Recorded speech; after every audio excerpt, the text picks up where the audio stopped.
When I was growing up, I lived in a small town. We had one kid in our grade that scared the hell out of everybody he met. He was quiet and angry and just weird. He even had an origin story. When he was in first grade, he saw his brother trying to move the TV cart down the hall, but something went wrong and it fell on him and he died. I don't know if he actually saw his brother die, but I do know they were in school at the same time, and that his brother did in fact die when a TV fell on him at school. By middle school, he'd started scaring everybody he came in contact with. He'd creepily hit on girls and tell them they'd regret it if they turned him down, but they all did.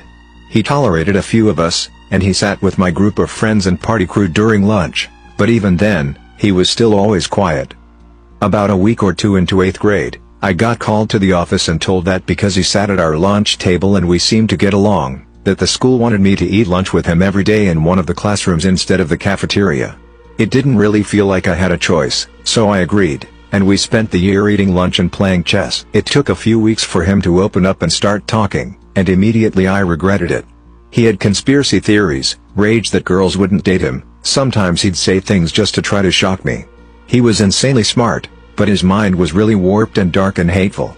It was a really bad year. When we got to high school, he got worse. He kept harassing the girls, he made a list of everyone that rejected him. He called it his hit list. This was the same time as Columbine, and people were terrified. Students and parents tried to get him expelled, but the school board refused. He got arrested because he was playing Counter-Strike with some dude online and asked if he'd ever eaten human flesh, and this gamer, some random dude from another state, got so scared that he called our town's police. When the cops came, he pulled a knife on the cops, and they found several guns, maps of our school, lists of girls that rejected him, and a date circled on the calendar. Still, the school board refused to expel him. Students formed a mass strike on the day on the calendar, and refused to attend class, and pretty much the entire rest of the school year was spent in terror. We graduated and felt like we'd survived, which I remember was a really messed up way to feel.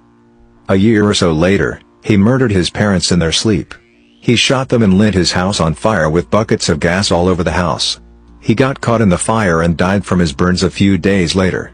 He was absolute, pure evil and everybody knew it.